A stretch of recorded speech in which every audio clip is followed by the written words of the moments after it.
Chers téléspectateurs, merci d'être fidèles au Club 700. Je vous souhaite le bonjour. Bonjour, pasteur. Bonjour, mais tu sais ce qui me fait rire? Ah bon, qu'est-ce qui te fait rire? C'est la joie de savoir que dans le Club 700, on est toujours heureux. Et qu'il n'y a que de bonnes choses. Tout à fait, n'est-ce pas? Grâce à qui? Pour vous servir, le pasteur Raymond Kofi, et grâce à Jésus. Et je suis Massi Domingo, grâce à Jésus aussi. Tout à fait, Massi. Oui. Aujourd'hui, on va voir l'autre côté d'Israël. Quand on parle surtout de la médecine, Massi. Israël, on connaît beaucoup de choses concernant les bombes et ceci. Mais nous allons aujourd'hui explorer une autre partie de ce pays qui parle de la science et des nouvelles technologies en médecine. Alors suivez ce commentaire. Le 8 janvier 2011, un tireur ouvrit le feu à Tucson en Arizona. Sa cible était un membre du Congrès, Gabrielle Giffords. Elle fut atteinte à la tête à bout portant. Pour stopper l'hémorragie, les urgentistes utilisèrent un bandage spécial qui exerce une pression sur les blessures tout en leur évitant de s'infecter. Les premiers secours déclarèrent que ce bandage sauva la vie de Giffords. Ce bandage est l'une des nombreuses percées médicales qui virent le jour en Israël. En Israël, les gens ont une des plus longues espérances de vie au monde. En fait, elle est de 4 ans plus longue qu'aux États-Unis. Si quelqu'un vient habiter en Israël, il ajoutera en moyenne 4 années à sa vie.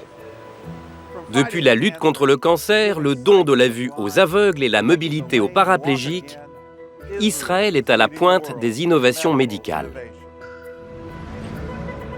Chaque jour, des millions d'Américains utilisent des traitements qui viennent d'Israël. Depuis le sambucol contre la grippe et le rhume à partir de sureau, jusqu'à la myosynthèse utilisée pour détecter les anomalies prénatales. Il y a aussi le laser sans fil qui remplacera un jour la fraise du dentiste. Ainsi que la Pilicam, minuscule caméra enfermée dans une capsule qui prend des images de l'intérieur de votre côlon et qui éliminera le besoin de coloscopie. Ces procédures sont répétées des millions et des millions de fois chaque année. Nous pouvons les rendre plus simples, indolores, non invasives et éliminer de beaucoup les risques de ces procédures. C'est typiquement une solution israélienne à un problème. En médecine, trouver un traitement contre le cancer est l'un des plus grands objectifs. Bien qu'un traitement complet soit encore pour demain, les scientifiques israéliens ont accompli d'énormes avancées. Cancer, diagnostic et traitement. On entend de nombreuses histoires de chiens pouvant sentir les maladies chez leur maître, depuis l'épilepsie jusqu'au cancer. Un scientifique retint l'idée et l'améliora. Si les chiens peuvent sentir le cancer, nous pouvons certainement le faire aussi, et de manière plus sophistiquée. Nous pouvons communiquer avec notre appareil bien mieux que nous pouvons communiquer avec les chiens. Hossam Haik a développé un système d'alerte précoce contre le cancer. Le nanonez artificiel peut détecter les tumeurs avant qu'elles ne soient visibles sur les radiographies, par la seule analyse de l'haleine du patient. Le système peut donner les résultats entre 5 minutes et 1 heure. Beaucoup d'outils diagnostiques requièrent d'avaler des substances radioactives ou actives afin de rendre un diagnostic possible. Nous n'exposons le patient à aucun rayon X ou autre, qui pourrait en soi provoquer des cancers. Le nez artificiel est toujours en période d'essai clinique. Son taux de précision varie entre 86 et 97 %. Il peut également être réglé pour sentir d'autres maladies. Alzheimer, Parkinson et la sclérose en plaques. Notre but ultime est de rendre cet appareil bon marché et ultra portable pour l'utilisation de tous, que ce soit dans les pays occidentaux ou ceux du tiers-monde. Parce que nous croyons que nous devons le démocratiser. D'autres scientifiques israéliens se concentrent sur le traitement du cancer. Et tout est possible, depuis l'ablation des tumeurs par la chaleur jusqu'à leur congélation par nitrogène liquide. Un médecin est même en train de développer un vaccin contre le cancer. Le vaccin Immucine forme les cellules immunitaires du corps à attaquer une molécule spécifique se trouvant uniquement dans les cellules cancéreuses. Et puisque seules les cellules cancéreuses sont visées, le vaccin n'a aucun effet secondaire comme pour la chimiothérapie ou les radiations. Une injection tous les quelques mois permet au système immunitaire du patient de les garder sous contrôle. Nous ne faisons qu'enseigner au système immunitaire ce qu'il essaie de faire par lui-même, de toute manière. Nous n'avons rien inventé.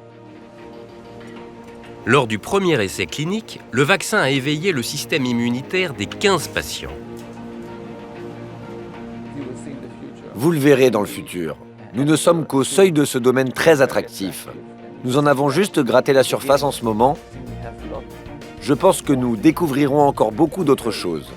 Je suis très encouragé par ce que j'ai vu. Alors s'ouvriront les yeux des aveugles. Ésaïe 35:3.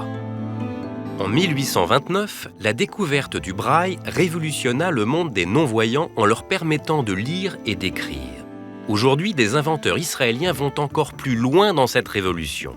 Pour les gens ayant une vision limitée, il existe un nouveau dispositif, l'Orcam. Il s'agit d'un ordinateur de poche relié à une petite caméra qui s'attache à vos lunettes. La caméra voit ce que vous voyez et lorsque vous montrez quelque chose du doigt, l'Orcam le lit pour vous, depuis les menus des restaurants jusqu'aux panneaux indicateurs. Pour ceux qui souffrent d'une perte totale de la vision, il y a le projet Ray, le tout premier smartphone pour non-voyants. Du bout du doigt, l'utilisateur peut passer un coup de fil, envoyer des textos et même surfer sur le web. Si ces inventions donnent aux malvoyants une plus grande indépendance, une autre leur rend littéralement la vue. Une entreprise du nom de NanoRetina cherche des solutions pour ceux qui ont perdu la vue suite à une dégénérescence maculaire.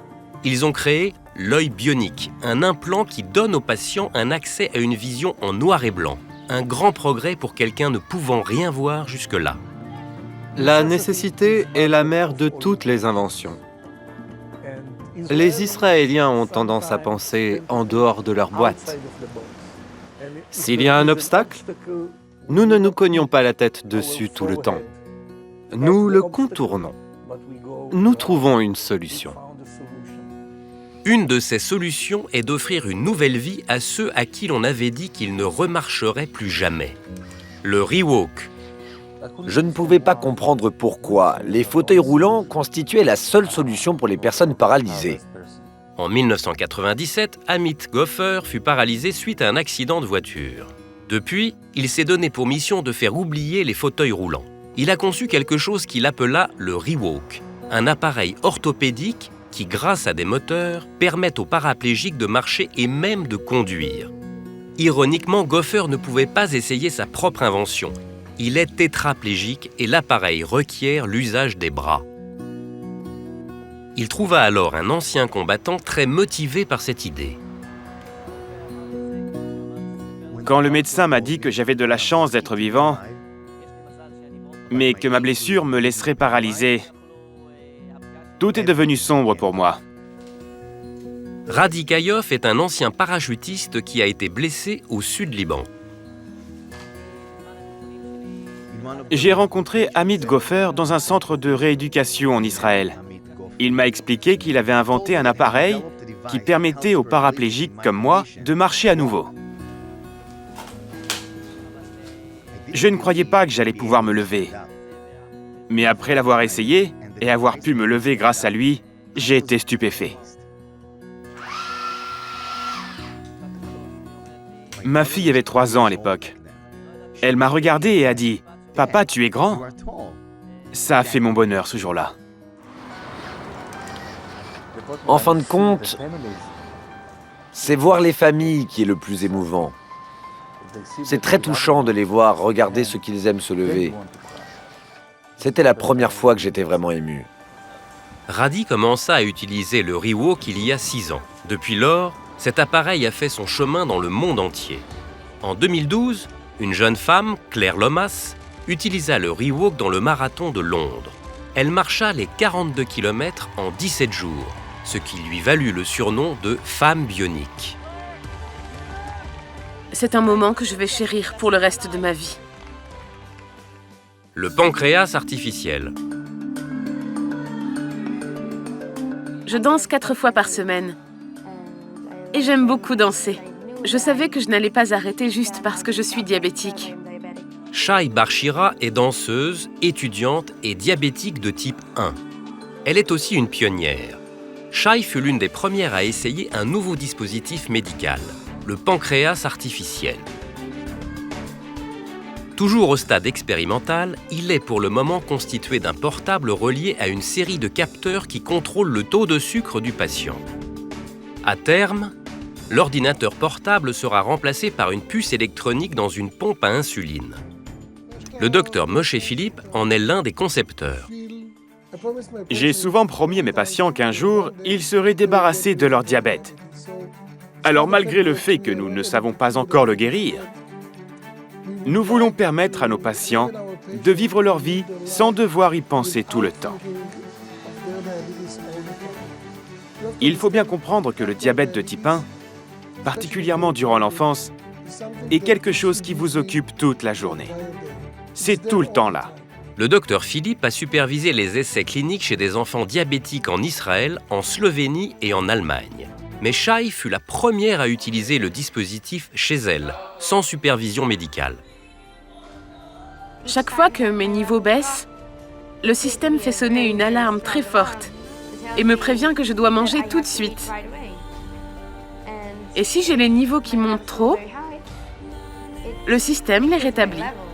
Il calcule combien d'insuline je dois prendre et envoie automatiquement l'ordre à la pompe de me l'envoyer. Tous mes niveaux sont alors équilibrés, encore mieux que quand j'allais dormir. C'est incroyable. Je pense que nous allons changer la vie de nos patients. Et c'est là toute l'idée. Redonner la spontanéité de la vie à nos patients. Les libérer de la pensée de devoir contrôler sans cesse leur taux de glucose. Et particulièrement durant la nuit. Je constate que beaucoup d'efforts sont investis pour aider les diabétiques. Je me dis que oui, la maladie est là, mais ne vous inquiétez pas, nous tentons de la guérir. Nous tentons d'améliorer son traitement, de le rendre plus confortable, et nous y arriverons bientôt. Le sentiment que j'aide aussi d'autres personnes me donne la force de continuer. Si je peux faire partie de quelque chose de grand, je ne me sens plus seule dans cette situation. Et cela me donne beaucoup d'espoir. C'est vraiment Pasteur, intéressant, hein? Très intéressant. Et cette parole m'est venue. Avec Dieu, tout est possible. Il a vraiment béni son peuple. Oui, il a béni. Il faut dire qu'il y a des très grandes percées aujourd'hui Oui. dans la recherche en médecine. Oui, tout ce qu'il peut faire. Oui, tout ce qu'il peut faire. Et aussi, ce jusqu'où les hommes sont allés aujourd'hui pour explorer le corps humain et apporter beaucoup de solutions. Le Seigneur est clair, c'est lui qui donne la science. Et la sagesse, Et la sagesse. l'intelligence, Oui. pour découvrir ceci et découvrir cela. Et c'est aussi encourageant pour Très. les nations qui suivent Très. ce documentaire concernant Israël aujourd'hui. Et qui peuvent en profiter. Question de relation, Oui, n'est-ce pas? On dit question de relation. très bien. Dieu est bon, il est bon pour tout le monde, les amis. Vous voyez, Dieu trouve toujours ses voies quand il veut bénir ses enfants. Oui. Mais ne nous quittez pas. À tout de suite.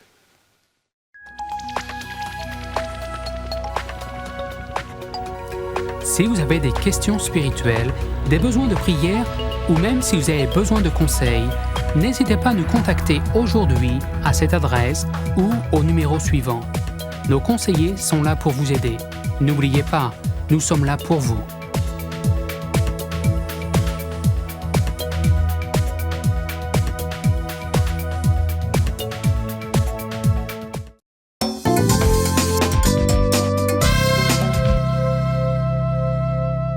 Merci de nous retrouver au Club 700. Anthony était un habitué des rues de Chicago. Il avait la rage au cœur, son premier crime à 15 ans. Une histoire digne d'un scénario de cinéma. Regardez.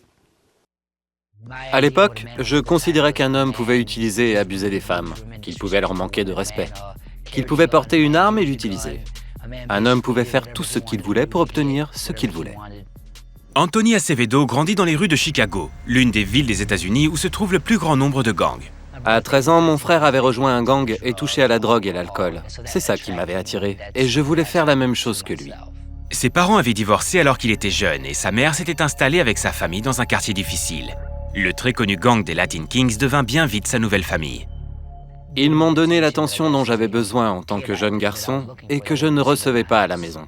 Ils m'ont donné une sécurité, une identité, un sens à ma vie, une cause pour laquelle j'étais prêt à mourir. Anthony se mit à consommer et vendre de la drogue, à utiliser des armes et à cambrioler des maisons. Il devint violent et voulut augmenter sa crédibilité en devenant un tueur renommé. Il trouva une cible toute désignée lorsqu'un ami d'enfance se joignit à un gang rival. Les deux devinrent rapidement ennemis. Un soir, Anthony le suivit. Je vivais dans le même quartier que ce gars et j'ai dit à mon cousin qui était avec moi que nous allions nous occuper de lui. Très bonne idée, a-t-il dit. Et nous l'avons rencontré dans un parc.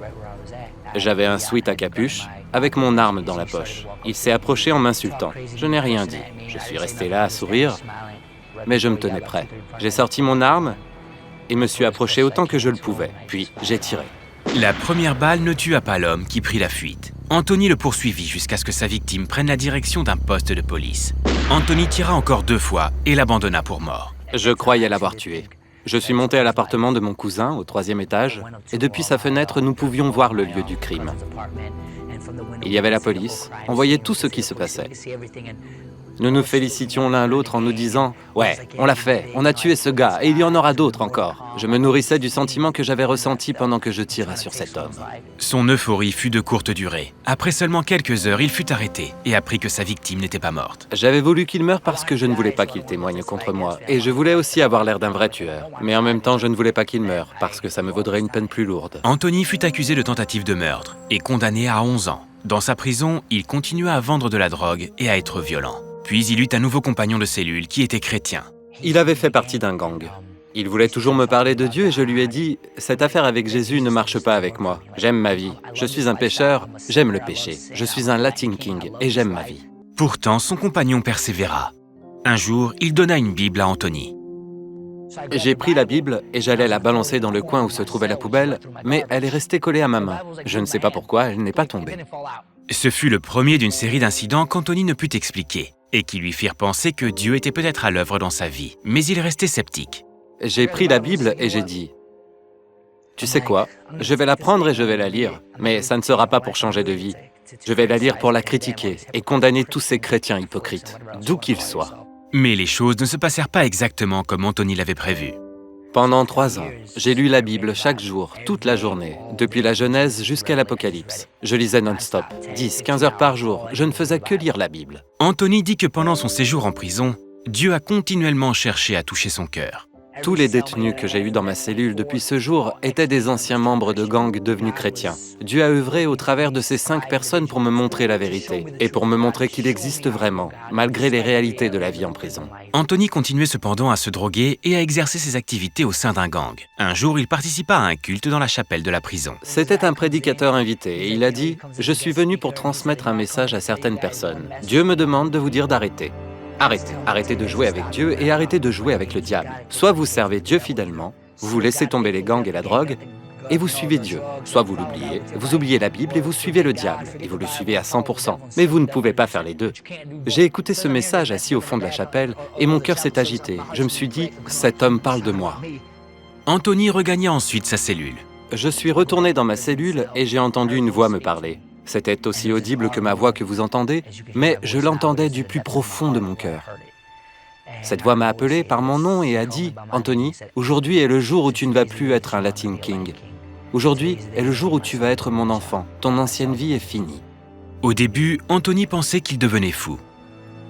J'ai levé la tête en me disant « Mais c'est quoi ça ?» La seule explication que j'avais était que ça devait être l'autre détenu dans la cellule qui avait parlé. Je lui demande « Tu as dit quelque chose? Tu viens de me parler? Tu as dit quoi? » Il répond « Mais qu'est-ce que tu veux dire? Je ne comprends rien. Je regarde la télé depuis tout à l'heure et j'ai les écouteurs. » Alors je me suis dit « Pourquoi Dieu voudrait-il me parler? Pourquoi ne parle-t-il pas aux gens bien qui vont à l'église, les petits saints, ceux qui sont baptisés? Je suis le pire des pécheurs. Pourquoi voudrait-il s'adresser à moi? » Et encore, j'entends la même voix qui répète la même chose. « Anthony, tu es mon fils. Cette vie est finie. Tu n'es plus un Latin King. Tu es mon serviteur. » Pour la première fois de sa vie, Anthony se mit à prier et donna sa vie à Christ. Le lendemain, il annonça aux Latin Kings qu'il quittait le gang. Je leur ai dit, à partir d'aujourd'hui, je retire ma couronne et je vous la rends. Je prends ma croix et je suis Jésus. Je les ai regardés et j'ai dit, faites tout ce que vous voulez me faire, je suis prêt. Ils m'assurèrent qu'ils ne me feraient rien et ajoutèrent qu'ils me donnaient leur bénédiction. Il passa le reste de son temps en prison à suivre Dieu et à grandir dans sa foi. Il passa 11 ans en détention et fut relâché en 2011. Il rencontra Jessica avec qui il se maria et suit des cours bibliques au Moody Bible Institute. Aujourd'hui, sa définition de la virilité a bien changé. Être un homme pour moi, c'est être quelqu'un qui peut véritablement être humble devant le Dieu Tout-Puissant. Quelqu'un qui peut chaque jour renoncer à lui-même, prendre sa croix et suivre Jésus. Anthony partage aussi l'amour de Dieu avec les sans-abri et les membres des gangs de Chicago. Je garde dans mon cœur les membres des gangs et les dealers, les détenus et les repris de justice. Dieu peut les toucher tout comme il m'a touché. Dieu peut leur montrer de l'amour. Dieu peut leur pardonner. Il peut les aider et faire d'eux de nouvelles créations en lui. Je désire être un instrument dans les mains de Dieu pour toucher ce monde perdu et brisé, pour la gloire de son nom. Ah oui. Anthony, c'est un patron. Mais il était parti pour 1000 à l'heure. Et comment? Personne- C'était trop cette rage-là. Ce genre qu'on appelle un caillou Oui, dur à casser. à casser Mais la voix de de Dieu. Dieu. Il fallait audible. une voix audible pour arrêter Anthony. Parce que le Seigneur nous connaît, il sait ce qu'il faut. Anthony a entendu l'évangile certainement en prison. Quelqu'un lui a parlé de Jésus. Non, le Seigneur a dû dire, je vais y aller moi-même. En fait, Massi, on peut dire ici que l'amour de Dieu Inconditionnel. inconditionnel n'abandonne pas l'homme, aussi profond, aussi méchant qu'il puisse être. Oui. Quand Dieu décide de te sauver, il fera tout pour te sauver. Ça, c'est très important. Oh, et Dieu va te chercher jusqu'à Voilà. te trouver. Tout à fait. Et aujourd'hui, Anthony, la bonne nouvelle, Il est reparti dans les rues de Chicago. et il prêche cet évangile Oh, qu'il a c'est essayé de magnifique. fuir. Qu'il a Dieu essayé est de bon. fuir. Tout Dieu à est fait. vraiment bon. Voilà. Alors, cher pasteur, mes amis, nous sommes aux questions-réponses et il va répondre. Il dit, pasteur, je voudrais travailler, mais je n'ai jamais appris un métier et j'ai honte quand je vais chercher du travail de dire que je sors de prison par peur de ne pas être embauché. Mais je suis prêt à tout faire. Que me conseillez-vous? Alors, le conseil, c'est très simple, Massi. La personne a 2 ou 3 murs, barrières, je veux dire, Ah bon? qu'il faut renverser. La première barrière, c'est la honte. La honte. La honte. Il a honte du fait que de son passé. Oui. Il ne faut pas avoir honte de notre passé. Il n'y a rien, il n'y a aucune raison d'avoir honte de ce qu'on a fait dans le passé, surtout quand on a été pardonné. Par Dieu lui-même. Oui, par Dieu lui-même, et qu'on a été accepté Oui. par Dieu. Ça, c'est très important. Il n'y a aucune raison d'avoir honte de son passé, quel que soit ce que le passé a été, surtout lorsque Dieu t'a pardonné. Absolument. La deuxième barrière qu'il Oui. faut renverser, Oui. c'est la peur. La peur du qu'en dira-t-on. Oui, La peur d'être accepté, ce sentiment de rejet. oui. Tout cela constitue des grosses barrières auxquelles il faut faire face et renverser cela dans le nom de Jésus et par la parole de Dieu. Dieu m'a pardonné, Dieu m'a accepté, je m'accepte, je crois que aussi les autres m'acceptent. Et je me pardonne. Et je me pardonne. Parce que Dieu, le saint, le pur, le juste, m'a pardonné. Surtout que la personne a quelque chose à apporter. Absolument. L'expérience dans la prison et la nouvelle naissance, la nouvelle orientation, c'est une personne totalement nouvelle Que Dieu peut utiliser. qu'il va utiliser tout Alors, à fait. il faut briser cet esprit Dans de le honte. nom de Jésus, personne ne doit avoir honte. Ça, c'est très important. Et on le dit à tout le monde. Il ne faut pas avoir peur, il ne faut pas avoir honte.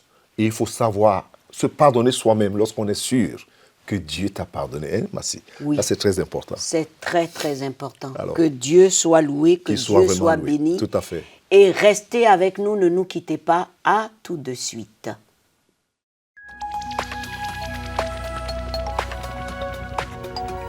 Si vous avez des questions spirituelles, des besoins de prière ou même si vous avez besoin de conseils, n'hésitez pas à nous contacter aujourd'hui à cette adresse ou au numéro suivant. Nos conseillers sont là pour vous aider. N'oubliez pas, nous sommes là pour vous.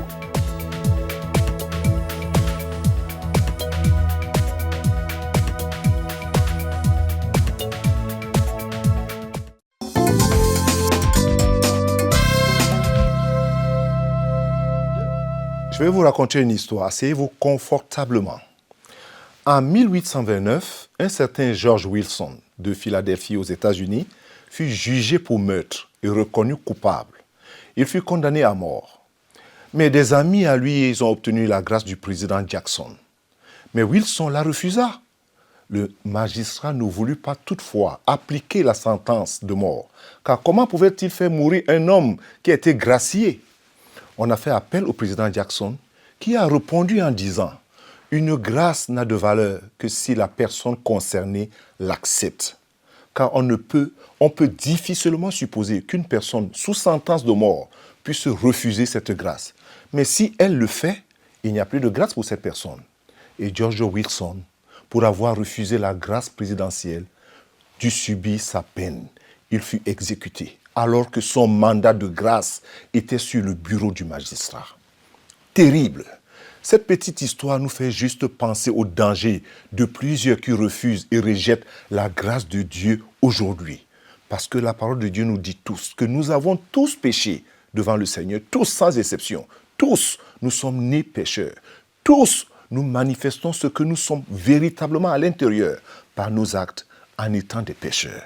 La Bible dit encore que le salaire du péché, c'est la mort. Nous avons été jugés et reconnus coupables. Et la sentence, c'est la mort. Mais Dieu a eu pitié de nous. Et à cause de l'intercession de quelqu'un d'autre, c'est-à-dire Dieu, son Fils, il nous a fait grâce. Et aussi la Bible dit que le don de la grâce, c'est la vie éternelle dans le Christ Jésus, notre Seigneur. Le Père nous offre une grâce. Il est le Père de pardon. Ne refuse pas la grâce de Dieu. Ne sois pas un certain George Wilson de ton époque, de ta génération. Chaque jour, Dieu frappe à la porte de ton cœur. Je voudrais t'inviter à prier avec moi. Peut-être que ça te fait rire d'entendre qu'une personne a pu refuser la grâce de Dieu. S'il te plaît, prends du temps. Assis là où tu es ou debout où tu es, répète cette prière après moi. Seigneur Jésus, je regrette sincèrement de t'avoir plusieurs fois tourné le dos et d'avoir endurci mon cœur. Maintenant même, Seigneur, je te crois que c'est à moi que tu parles et Dieu te parle en ce moment même. Je t'ouvre la porte de mon cœur. Je t'invite comme mon Seigneur et mon Sauveur personnel. Pardonne-moi, Seigneur. Pardonne-moi tous mes péchés parce que tu es mort sur la croix pour moi. Seigneur Jésus, je ne veux pas être un insensé. Reçois-moi maintenant et guéris-moi. Merci Seigneur. Amen et Amen. Et je prie que le Seigneur, dans sa miséricorde, se révèle à toi particulièrement, qui est distrait par beaucoup de difficultés de la vie. Que la puissance du Saint-Esprit te trouve là où tu es en ce moment. Et que cette même puissance du Saint-Esprit te guérisse là où tu es sur ton lit de malade. Dans le nom de Jésus-Christ. Amen et Amen. Amen, pasteur. Mes amis, la grâce, pensez-y et saisissez-la. Et je voudrais dire à tous nos amis qui ont fait leur don la semaine dernière, merci. Et à tous ceux qui voudraient le faire, n'hésitez pas à appeler nos bureaux régionaux. Et surtout, écrivez-nous, cette émission est terminée. Vous avez toutes nos coordonnées, que Dieu vous bénisse. Et sachez que Jésus est Seigneur. Au revoir, pasteur. Merci. Que Dieu vous bénisse.